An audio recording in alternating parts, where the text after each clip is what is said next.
welcome to CSM Mistakes Were Made. In this video I want to show some ideas for crankers who might want to achieve a little bit of a tighter fit, especially in the feet portion of the socks that they crank. I use my 72 slot cylinder a lot now, and I've had to make some adaptations so that I can get a good fit. It's a great cylinder for my husband and my son's feet, but for my daughter and my daughter-in-law and my feet, I have to do a few things. And what I think I'll share with you are 5 ideas I have for snugging up the foot. Now, I suppose you could use these for snugging up the leg too, but we don't have problems with that area. All right, so the first way is to crank up the tension, and that probably goes without saying. I almost always crank my socks at the tightest tension I can get because I think the fabric feels better. So tighten up the tension. That's an easy one and kind of a no-brainer. The second one would be to use the heel spring throughout the foot if you don't already. I usually don't. I use my take-up spring for the heel and toe portion, but I usually don't use it for the foot. But it does add a little bit of tighter tension. I would also recommend adding Lycra. Now, Lycra comes on these little cones, and you can get it in several colors. I've got it in black and white and a tan color, I think a silver color. It's called Cobweb Lycra for a reason, right? In my left hand, I'm showing what's known as a thread net. It's just a little piece of mesh that you stick on the top of your cone, and it adds just a little bit more tension. Plus, the best thing, in my opinion, about the thread net is I think the fabric looks prettier. The Lycra fibers don't show as much, so I'd really recommend a thread net. Numbers 4 and 5 have to do with ribbing. In this sock, I have introduced ribbing for the leg, and then I keep the ribbing on top of the foot. You have to be friends with your ribber. Mock rib would cinch it in a little bit, but it's not as effective as true ribbing. I've used a 2x2 pattern of ribbing in this sock. I've left ribbing on top of the foot, and that does help quite a bit. The last way I want to mention, I describe it in the video a little bit, it's maybe a little confusing, but I learned from somebody on Facebook, and I don't remember her name, but she would add back in, say, this column right here. She had to end it. You have to end any column of ribbing that might interfere with cranking a heel. So you end it, you do your 10 rows, in my case 10 rows of pre-heel. And what she thought of, which was brilliant, I thought, is that, you know, after you're well done with the heel and say 5 rows or so, you put 2 more needles back in. This is a 2x2, so I would take out 2 cylinder needles and put 2 more ribber needles in on both sides. So that would really achieve a nice tight tension. I forgot to do it on these socks, but it turns out they fit fine without that. So I hope you enjoy the video. Thanks for watching. CSM Mistakes Were Made. Come along with me on a journey to do the second sock, just like this. It's made out of this Hobbii yarn, superwash wool. So let's talk a little bit about the sock before we start. I started with a length of yellow yarn that I measured to be 120 inches. So if I did choose to try to do a match, I could wind off until I had exactly 120 inches of the yellow to start my second sock. So that's what I've done. I put my ribber on and swapped out to make a 2x2 ribbing. And I did add Lycra to these socks. I did a 10-row pre-heel, and then I kept the ribbing on top of the foot. This heel is the 1-up, 2-down method that I just put a video out about. And what I did with this particular one is I wanted to experiment with a +1 deep heel. I was successful in adding an extra needle into work to make it a slightly deeper heel. I think it just fits better. In doing my socks for myself on a 72 slot cylinder, I find that I like to crank at the tightest tension that my machine will go. And when I tried to hang a 2-row hung hem with that tight tension, it was impossible to crank. So I'm starting over. I've loosened my tension 3/4 turns so that hopefully this will work out where I can actually hang the hem and crank forward. The problem was cranking forward after I hung it. It just wouldn't crank, so I had to undo everything.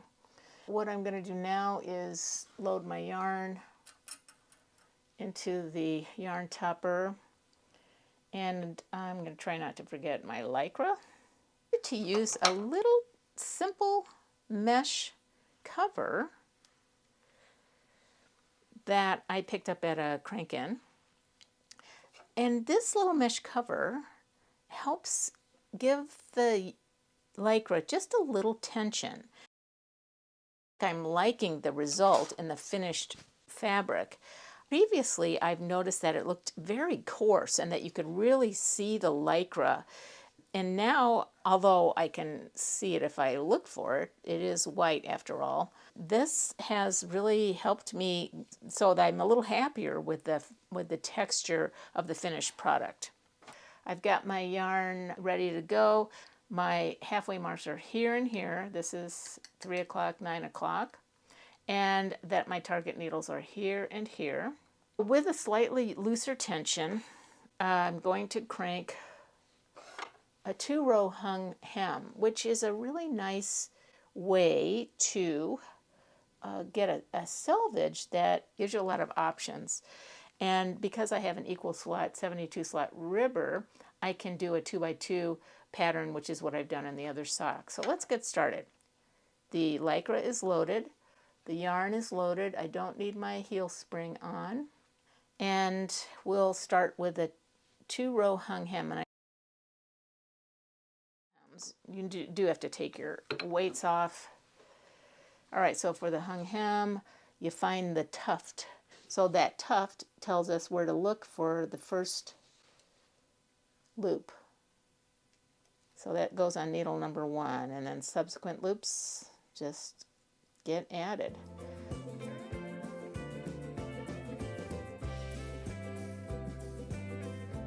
These stitches are not dropping down. These are tight. So I'm going to be as surprised as anyone to see if this works well by loosening the tension.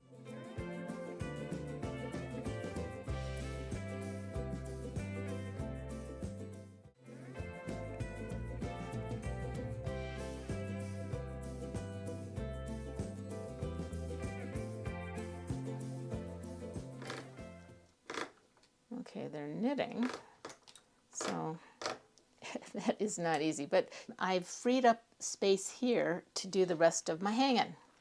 So we'll take the weights off. Hang the rest of these stitches.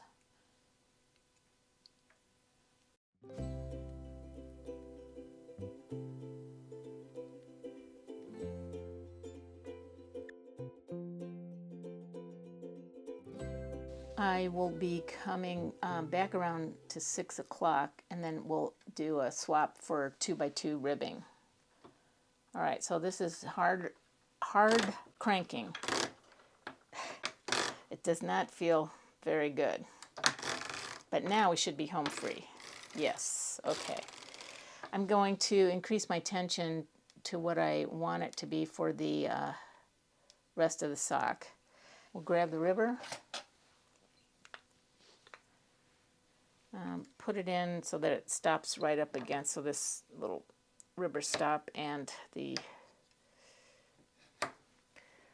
little thing that hangs down are in contact. So I want the first 2 needles, these 2, to be cylinder stitches. So I'm going to carefully try to find the slots for the next 2, which I'm going to swap out. And one of the things I think makes it easier for me, I'm not sure if, there's a lot of different ways to do this, is to do all of the placement of the rubber needles and then do the swapping. I think I delude myself into thinking that this is more efficient, but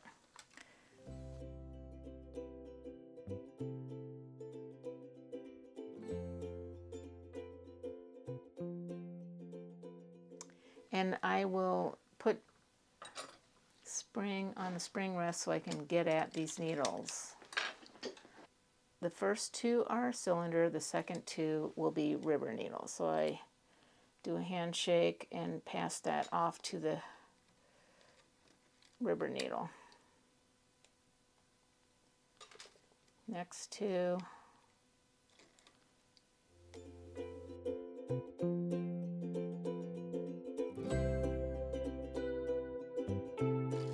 cranking forward and resume our swapping.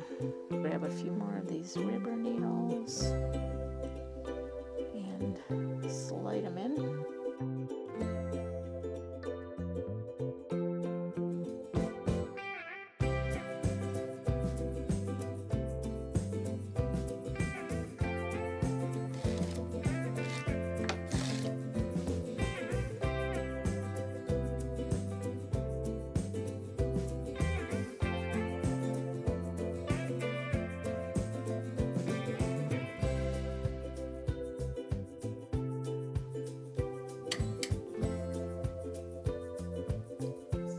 So we're going to do 90 2x2.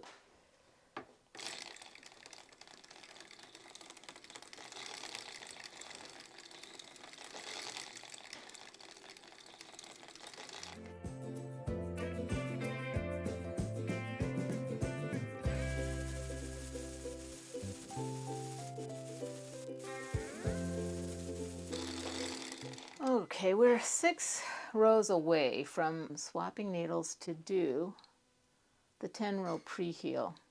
And I don't like surprises, so I'm feeling the little butts of the ribber needles to see if they're loose, which of course would indicate one of the indicators of a drop stitch right there. So sadly, I do have a drop stitch. It goes pretty far down. I have to make a decision. I believe when I feel in here that my stitch dropped fairly early on. I think I'm going to be happy with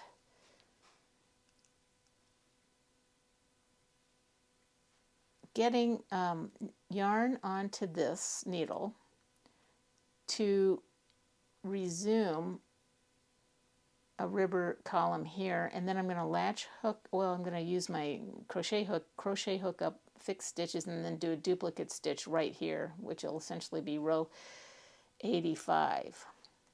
I don't know if that makes sense, but one thing I could do is, knowing that I'm coming up on a heel, I could park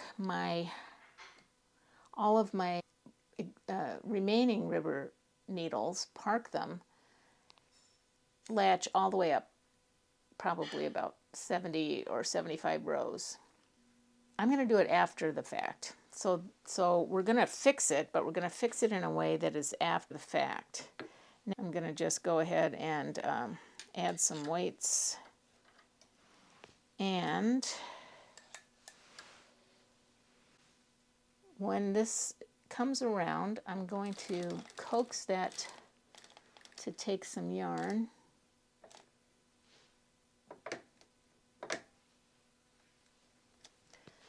This needle is not wanting to take the yarn, so I'm going to hold it. There, got it. Okay, so I've just now started, hopefully, what will end up to be a good column of ribber stitches.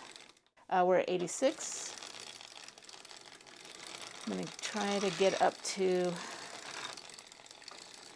90 and take out all of these ribber needles so that I can start a pre-heel. So these would be on the bottom of the, or the back of the foot, essentially, where the Achilles tendon is. So we're going to clear these and make it all stockinette and comfortable. These ribber needles will continue to work so that I can have ribbing down the top of the foot. So when you are doing a heel with ribber stitching on the top part of the foot, you want to avoid having ribber stitches too close to the halfway marks. So with that in mind, here are my halfway marks.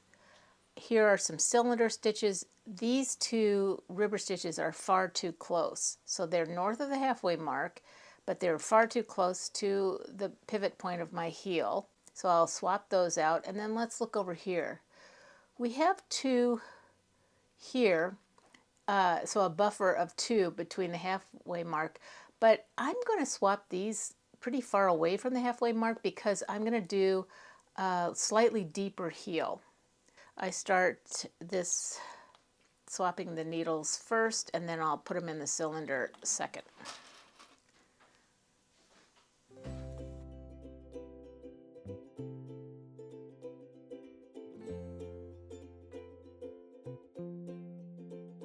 I want to swap these way over here, then they're too far under the ribber arm to do in this position, so I will have to move things away.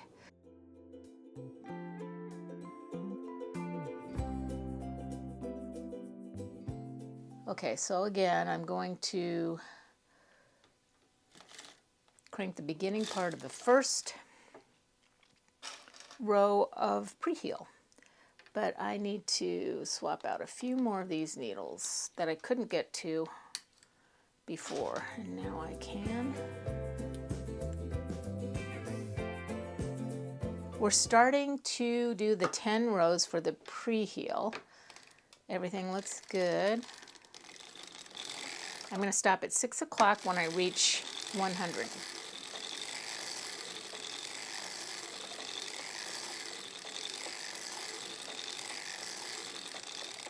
There's 99, here's 100. I might as well just crank a heel after I've removed the pin. That way I can avoid having to park these and then reinstall them. So I leave the ribber assembly on. With the 1 up 2 down method, as folks know, you do have to raise a bunch of these out of work, but I'm going to be leaving 2 extra needles in work beyond the halfway mark. So here's my halfway or hash mark. I've got the red painted needles on either side of that. So I'm doing the first one past the hash mark and then a second one past the hash mark. It's hard to see over here, but let's see if I can do some of these. I've raised all the cylinder needles out of work. We know that these ribber needles won't be working because I've pulled the pin here. I don't need my counter. I do need my take-up spring for this heel. And we'll do a 1 up 2 down method. This is only the second time I've done a 1 up 2 down method with the ribber in place. We're at 6 o'clock. After we cranked to 12-ish, we raised the first 2 needles out of work. So I'm going to raise these 2 needles just like I did these 2. I'm going to stop at 12, and then we'll do conventional decreases. Now, I have to keep an eye. I think it's a combination of working with Lycra and working with my tension on my take-up spring is not that great. So it's all to say that I've got to kind of baby these returns so that they knit properly. And for me, one of the biggest disadvantages for cranking a heel with the ribber on is not knowing exactly where these are ending up. You know, you kind of got to go on faith that you're putting these in a place that they're doing some good. And raise that needle. Raise this needle. As everyone knows, the 1 up 2 down method doesn't involve anything special for the decreases, with this small exception of raising the first 2 together, and that's all about avoiding a hole.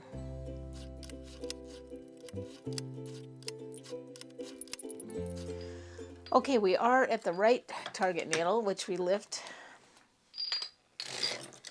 At the left target needle, we lift it, but we also start the 2 down. This is the 1 up, which starts with the last decrease on the left.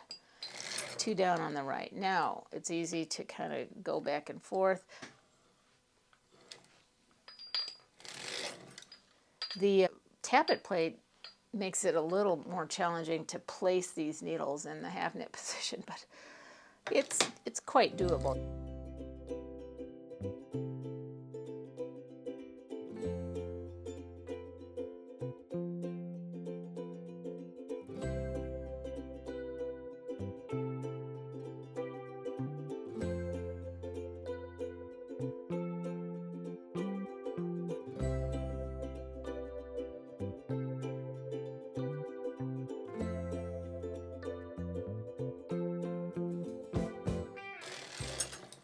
One up, two down. One up. Did I do the two down?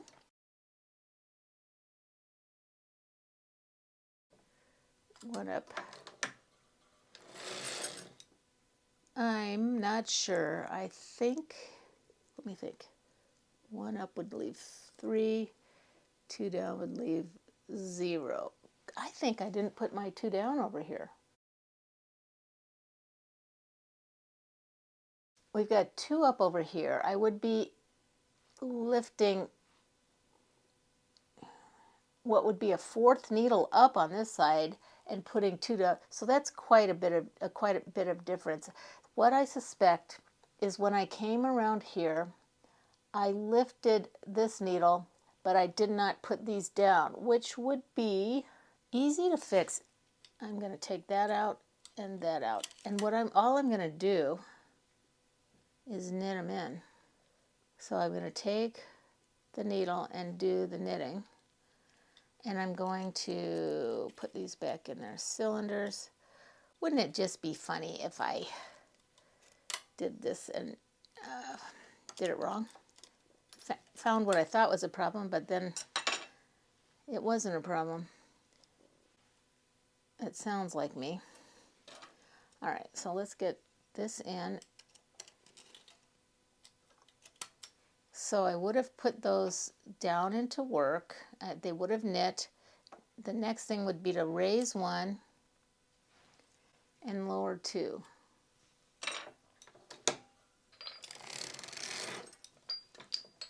We need to raise 1 and lower 2. Okay, I'm going to take stock. I know I'm at 12. I've just cranked a clockwise row. I'm going to refer to my own instructions.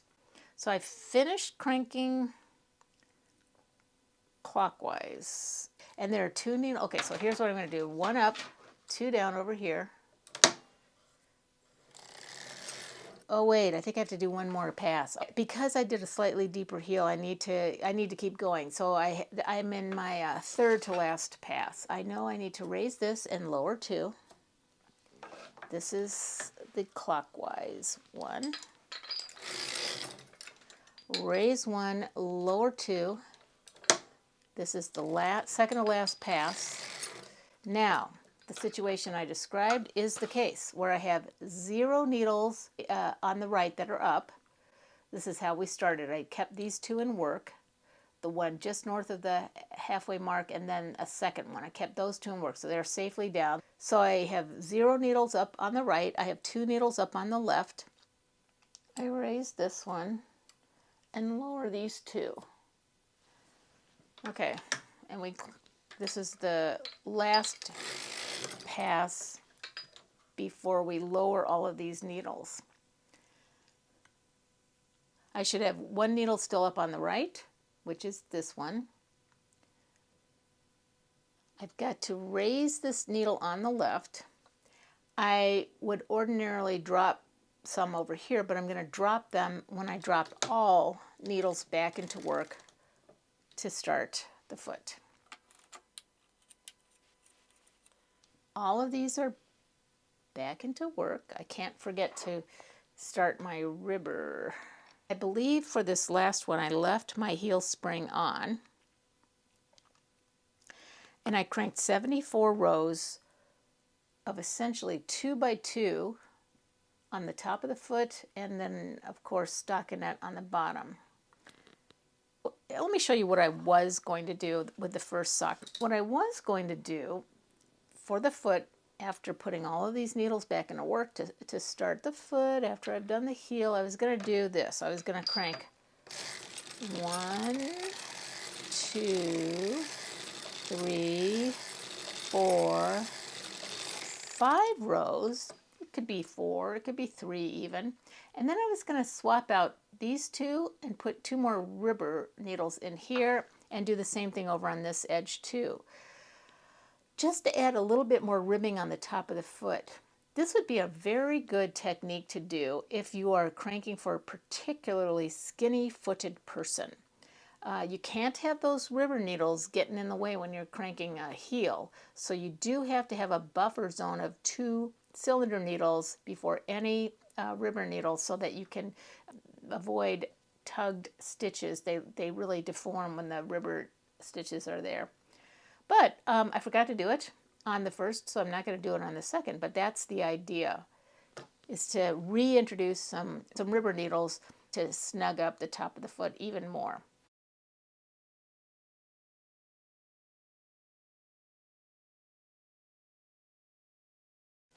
I'm going to keep my heel spring on. I'm going to crank around.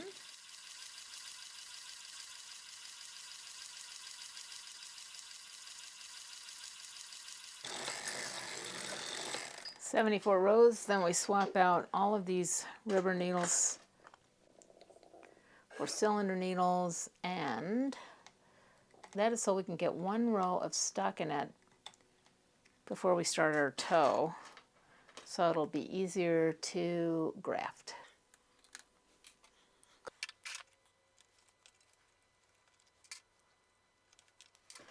So far so good, no loose stitches, no dropped ribber stitches that I know of. As most people know, it doesn't mean you haven't dropped some. It could mean that they dropped and then they resumed.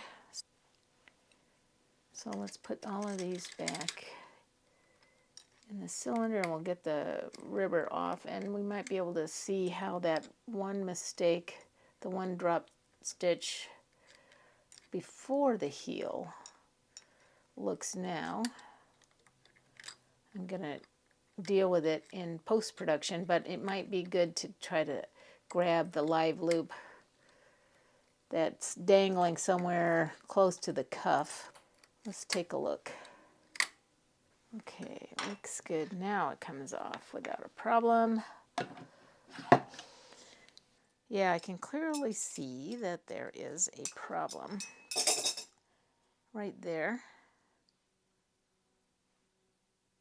When we noticed it, it was in the pre-heel. So what I'll do is latch it up, and then I'll do a duplicate stitch. So here's our column. Flipping it over, there's our little cutie. That is a little cutie. That's a good scenario. We'll find a little stitch marker, clippy marker, and that is the live loop that now it won't drop anymore. So I'll take my latch hook tool and latch all these up. Probably about 80 rows. But that's easy to do when it's off the machine. Okay, so that's good. Where were we? We've just swapped out 14 ribber needles. We've swapped for cylinder needles so that we can get 1 more row of stockinette, which is a little easier to graft. A knit stitch to a knit stitch. I'll do 1 row here. So we're good. We're going to do a 1 up, 2 down method for the toe. Here are my halfway marks, so we'll lift all 36 needles beyond that. All right, so we've got, this is needle number 1 painted in red. Here's needle number 36 also painted in red. And we'll start the 1 up, 2 down method here after we do our decreases. I've got the heel spring on. Raise a needle. Raising 1 on each side.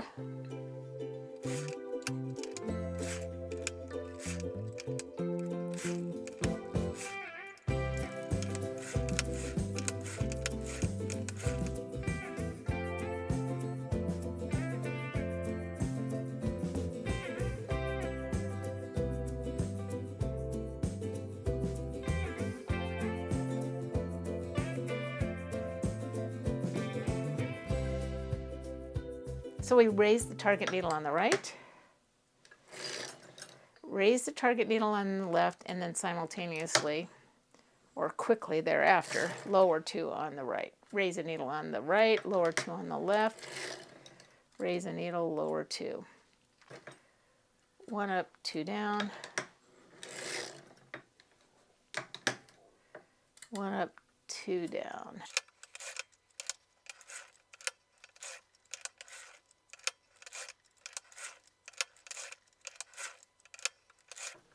One up, 2 down.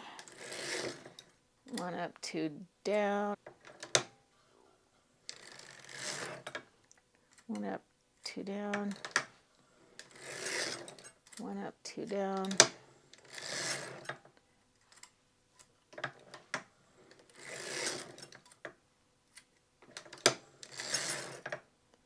One up, 2 down. We're getting close to where. Okay, I think I lower these 2. Let me see.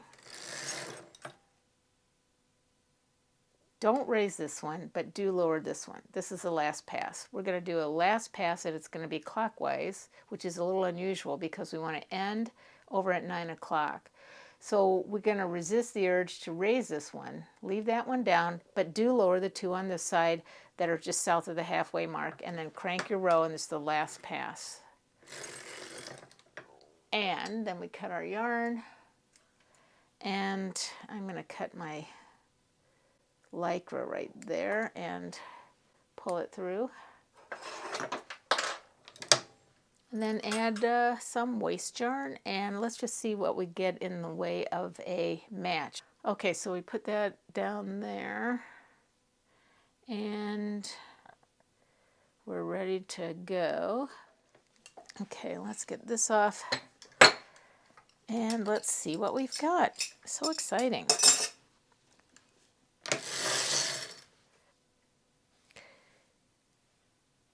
Here's the one we just got off that we have to fix. There's a column of stitches I've got to fix. This is the foot. Let's compare it with the first one. So we got a pretty good match up here. Very excited. Pretty good match for the heel. Let's see. Yeah, you can't get too much better than that.